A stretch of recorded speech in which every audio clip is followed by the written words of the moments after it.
For 65 years, I was the strongest man in every room I walked into. I never cried. I never broke. I never once asked another person for help. I thought that was what a man was supposed to be. And then my 32-year-old son sat across from me at my birthday dinner, looked me in the eyes, and said 7 words that cracked something open inside my chest that I didn't even know was closed. 7 words, and I realized I had wasted 65 years building a wall around a man who didn't even know he needed to be saved. My name is Richard. I am 65 years old. I was an engineer for 38 years. I have a wife, Margaret, who I have been married to for 41 years. I have 2 sons, Brian, who is 35, and Thomas, who is 32. I coached Little League. I paid every bill on time. I showed up to every graduation, every school play, every recital. I provided. I protected. I never missed. But I never, not once in 65 years on this earth, said, "I love you" first. I never hugged my sons when they cried without pulling away after 3 seconds. I never let them see me scared or sad or confused. I was the statue, the marble, the mountain that never moves. 6 months ago, my youngest son, Thomas, said 7 words to me at a birthday dinner that I will hear on my deathbed. He said, "Dad, it is okay to not be okay." He was not angry. He was not accusing me. He was offering me a door that, at 65 years old, I had never once walked through. This is the story I never thought I would be brave enough to say out loud. My father was not a cruel man. He never raised his hand. He never screamed. He simply did not believe in weakness. I was 10 years old the first time I understood what that meant. I fell off my bicycle. I scraped my knee, not badly. But something broke loose inside me, and I cried the way children cry when they have been holding something in for too long. My father walked in, looked at me on the floor, and said 4 words in the calmest voice I have ever heard. "Men don't cry, Richard." He pointed toward the bathroom. I went. I washed my knee. I dried my face. I walked back out. And a door inside me, quietly, clicked shut. I was 10 years old, and I never opened that door again. When Margaret and I got married, she wept. Her mother wept. Half the church wept. I stood at that altar, and I felt something enormous. I genuinely loved this woman, completely. I remember the feeling, but I took that feeling and I locked it behind my ribs, and I gave her a controlled smile and a firm handshake of a grip on her hand. She told me, years later, decades later, that she had waited her whole life for me to cry at something, anything. She thought maybe when our boys were born, or on our 25th anniversary, or the year we almost lost the house. But the tears never came, because I was a man, and men did not cry, and I built every house and every relationship and every version of myself using the same blueprint my father handed me, and I never once stopped to check if it was the right one. Thomas was always the sensitive one. Brian handled things the way I did, quietly, cleanly. Thomas felt everything, every disappointment, every frustration. It lived on his face.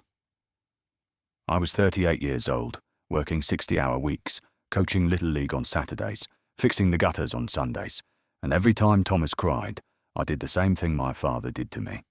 Not cruelty, just redirection. "Stop crying, it's fine. Move on." 7 words, said calmly, said consistently, for years.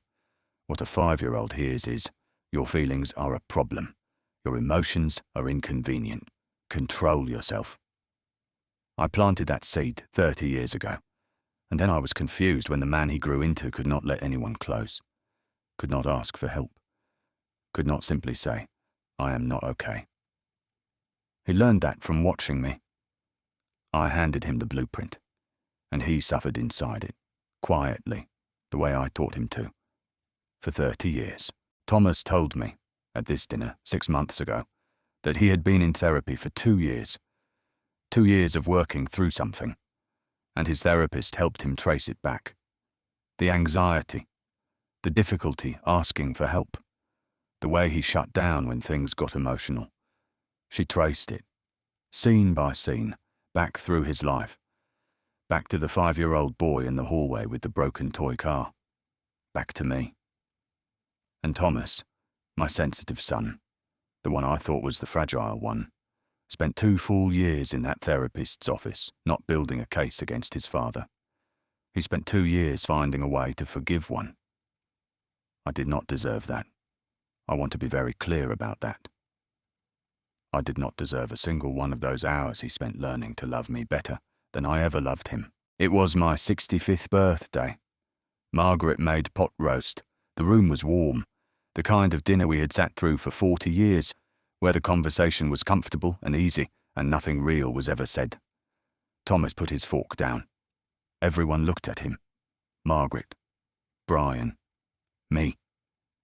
He looked at me, just me, and he said, "Dad, I want you to know something. I love you, and it is okay to not be okay. It has always been okay."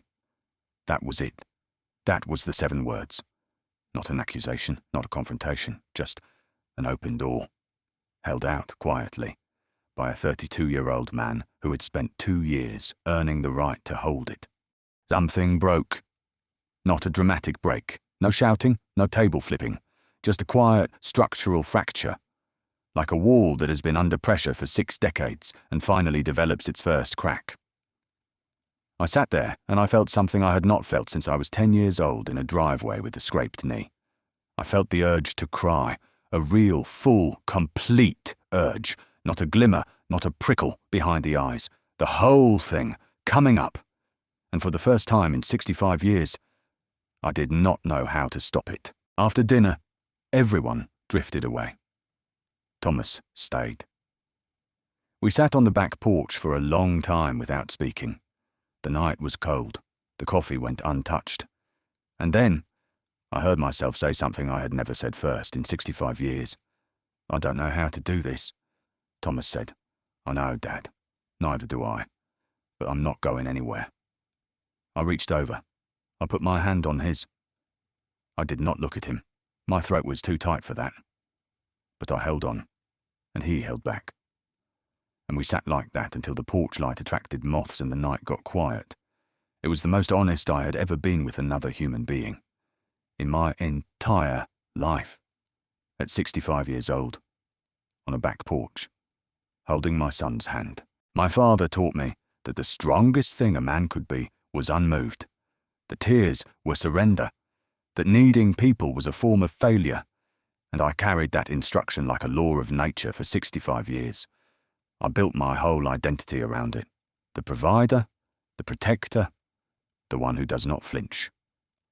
But here is what nobody tells you about building walls. They do not just keep pain out. They keep love out too. And by the time you realize that the wall you built to protect yourself has become the reason everyone you love cannot reach you, you are 65 years old, and the years are behind you, and there is nothing to do but grieve the closeness you never allowed yourself to have. Thomas went to therapy for 2 years to find a way to love a father who had spent 32 years teaching him that feelings were inconvenient. He did not do it because I deserved it.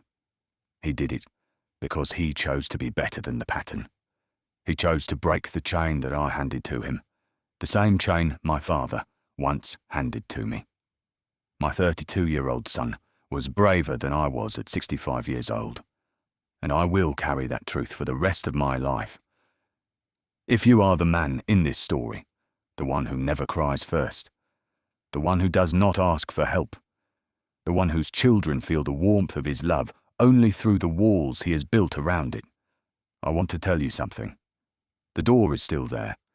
It is never too late to knock on it, but it gets heavier every year you wait. And one day, the person on the other side will stop waiting. Do not let that day come. I am 65 years old. I am learning, slowly, clumsily, to feel things for the first time, and it is the hardest thing I have ever done. And the most important. Go talk to your son. Go hold your wife's hand. Go be the man you always were, but without the armor, There is still time, but only if you choose it now.